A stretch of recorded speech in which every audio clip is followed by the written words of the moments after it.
झेप मराठी, आरसा महाराष्ट्राचा। सुपर लीग फेरीसाठी 14 वर्षाखालील धुळे जिल्हा संघ पात्र। तब्बल 8 वर्षांनंतर सुपर लीग फेरीमध्ये प्रवेश। महाराष्ट्र क्रिकेट असोसिएशन तर्फे नुकतेच पुणे येथे 14 वर्षाखालील आमंत्रितांच्या क्रिकेट स्पर्धेचे आयोजन करण्यात आले होते।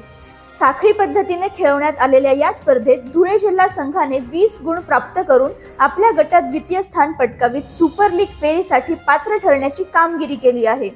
धुळे जिल्हा संघाचा ई गटात समावेश करण्यात आला असून या गटात धुळे जिल्हा संघासोबतच इतर 5 संघांचा समावेश होता।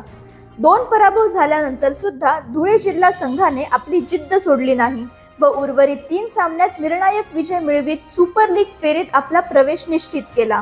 धुळे जिल्हा संघ हा तब्बल 8 वर्षांनंतर सुपर लीग फेरीसाठी पात्र ठरला आहे।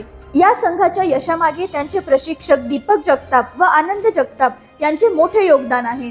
या दोघा प्रशिक्षकांनी खेळाडूंना यशस्वी खेळ खेळण्यासाठी योग्य मार्गदर्शन आणि प्रोत्साहन दिले। या संघाची निवड समितीचे अध्यक्ष विक्रम राठोड, सदस्य सतीश मराठे, लहू पाटील, मंगेश सांगले यांनी केली। धुळे जिल्हा क्रिकेट असोसिएशनचे अध्यक्ष भूपेश पटेल व मुख्य सल्लागार राजवर्धन कदम बांडे, सचिव संदीप शिंदे व सर्व सदस्यांनी कौतुक करून अभिनंदन केले। पुढील यशस्वी वाटचालीसाठी हार्दिक शुभेच्छा दिल्या। अशाच वेगळ्या आणि ताज्या बातम्यांसाठी पाहत रहा झेप मराठी, आरसा महाराष्ट्राचा। संपादक प्राध्यापक अनिल चव्हाण, धुळे।